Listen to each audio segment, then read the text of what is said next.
येणी. गाठ मारली. मी अभंग म्हणून दाखवू का? पतीची दाढी माझी वेणी, गाठबाई गेला देवोनी. पतीची दाढी माझी वेणी, गाठबाई गेला देवोनी. गाठबाई कोणाशी सुटेना, गाठबाई कोणाशी सुटेना. यशोदे बाळ तुझा ताना, कुठवर सोसू धिंगाणा. झालं. मग ती अशी गाठ मारलेली. हा गाठ मारून निवांत बाहेर उभा झालं. म्हातारला वळायचं होतं.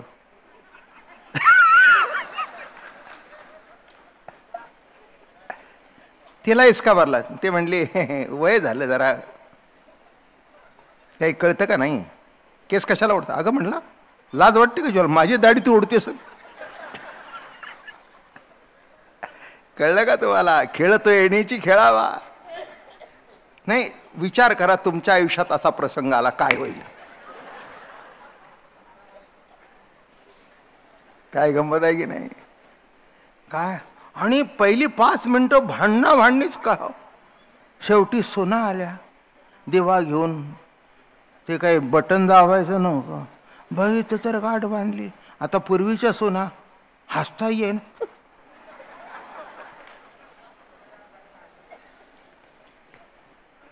सासूबाई असं कसं घडलं? नशीब माझं म्हणते. या न सोडा. आता त्यांनी बांधलेल्या गाठी कोणाच्या बापाला सुटणार आहेत का? सगळ्या सोडायला गेल्या. ते म्हणले नाही तर काप. अहो कात्र्या सुद्धा चाले ना, कापता येईना, गाठ पण सुटे ना. शेवटी थोरली सून हुशार होती. ती म्हणली तुम्ही कृष्णाला काही बोलला का? नाही म्हणले तसं काही मी काही बोलले नाही, पण येऊन तर दाखव म्हणले. हा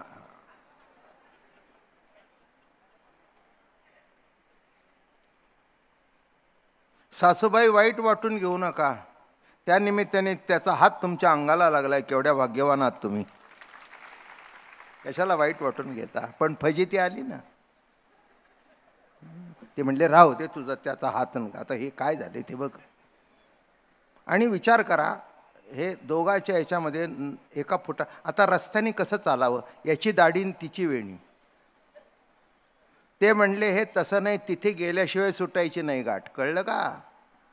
आयुष्यातल्या ज्या गाठी पडलेल्या आहेत ना नको त्यांच्या, आणि नको तिथे गाठी पडलेल्या आहेत त्या भलत्या सलत्याच्या आतून सुटत नाहीत. जो सोडवायला पाहिजे तोच सोडवायला पाहिजे. आणि हा घरी जाऊन निवांत बसला होता. आता मला सांगा, ती बाई तो पुरुष दाढीची गाठ बांधलेली आणि आळीतून निघाले.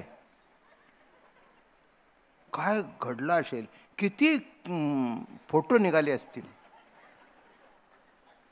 त्याच्यातला एक माझ्या डोळ्यासमोर दिसतोय, त्याचं वर्णन करतोय मी तुम्हाला. काय जवळच्या मैत्रिणी आल्या तिच्या वयाच्या. अगं बाया काय काय अवस्था तुझी. नवळा कुठे पळून जात होता होय एवढे येणीची दाढीची गाठ बांधायला? अगं म्हटले माझ्या आई राहू दे, झाली फजिती. सगळी पोरं होय होय होय होय आणि गेले. यशोदाबाई काय तुमच्या पोराने केलं? माझ्या घरी आला होता तो तिच्या कडेवर. ते म्हणली हेच तर चुकतंय तुमचं. माझा मुलगा काहीच करत नाही, पण त्याच्याशिवाय काही घडत नाही. माझं बोलणं कळलं का? काहीच करत नाही पण त्याच्याशिवाय काही घडतच नाही. किती अवघड आहे. काय घडतं त्याच्याशिवाय? शेवटी अहो बघा काय केलं तुमच्या मुलाने. अहो कशाला त्याचं नाव घेता? नाही म्हणली शेवटी त्याचं नाव घेतल्याशिवाय यश येणारच नाही. माझं बोलणं कळलं का? संदेहाच्या सुटल्या गाठी, झालो पोटी शीतळ. संदेहाच्या सुटल्या गाठी. गाठ केव्हा सुटेल? म्हणून गाठबाई कोणाशी सुटेना, गाठबाई कोणाशी सुटेना, यशोदे बाळ तुझा ताना, कुटवर सोसू धिंगाणा. यशोदे बाळ तुझा ताना, कुठवर सोसू धिंगाणा. पतीची दाढी माझी वेणी, गाठबाई गेला देऊनी. आणि मग यशोदाला वाटलं आपण सोडावं. आता तिला तरी सुटणार आहे काय? शेवटी तिला कळलं. आणि मग काय केलं माहिती आहे का? त्याच्याकडे बघितलं, हात जोडले. करुणा येऊ दे तुला, अरे गवळ्याच्या मुला झोंबशी, अरे गवळ्याच्या मुला. सासू सासरे दीर भाचरे, करुणा येऊ दे तुला झोंबशी, अरे गवळ्याच्या मुला. आणि नुसता हाताला हात लावला, सुटली ची जड ग्रंथी. अध्यात्म ग्रंथी सुटली. जी गाठ कुणाला सुटत नाही ती प्रभूच्या हातून सुटते बरं का. जीवनामध्ये जे तिडे पडलेले असतात कोणी सोडू शकत नाही, पण त्याची नुसता हाता यशोदेच्या हाताला हात लावला, तिला कळलंही नाही. बघा म्हणली माझ्या हाताने सुटलं. ते म्हणले ठीक आहे, अजून तुझा दिवस आला नाही, तुझ्या हातून सुद्धा सुटून निघून जाणार आहे. राहिला का यशोदेच्या हातात? राहिला का देवकीच्या हातात? पांडवांचा बंदीजन राहिला, त्यांच्या तरी हातात राहिला का? शेवटी जायच्या टायमाला निघून गेला. नाही कळलं? नाही तुम्हाला कळलं?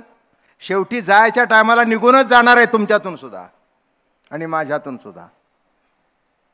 वेळ ठरलेली आहे, ती त्याला माहिती आहे. मग आता हे जर ठरलेलं आहे, कशाकरता भानगडी करतोस? त्याग काय, भोग काय? त्यापेक्षा इथे काय सांगायचं ते बघा. अवघाची तुझ जवळी दुमदुमित असता, वरी वरी मुंडसी का करीसी विटंबना. मग कुणी मुंडन करतो, कुणी दंडन करतो. अरे तुला काय वाटतं, मुंडन केलं म्हणजे देव भेटेल? काही काही ना असं वाटत असेल, हे केसमध्ये असल्या कारणाने देव डोक्यात शिरत नाही. आता मला कळलं ते सांगितलं मी, नाही का. भरपूर जर केस असेल तर डोक्यात शिरत नाही, असं आहे का? अरे त्या डोक्याचा नाद शिरण्याचा काही प्रश्न येत नाही. महाराज म्हणतायत उगच मुंडन करतोस, नको सांडू अन्न, नको सेवू वन, न लगे दंडन मुंडन ते काही. काय म्हणतायत?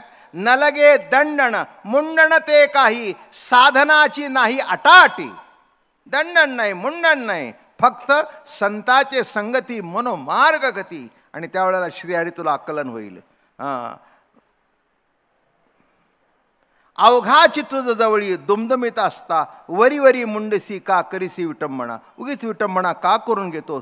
सहज संतोषे असोनी, जैसा तैसा परी सद्गुरू पाविजे कोणी. सहज सहज अवस्थेत राहा.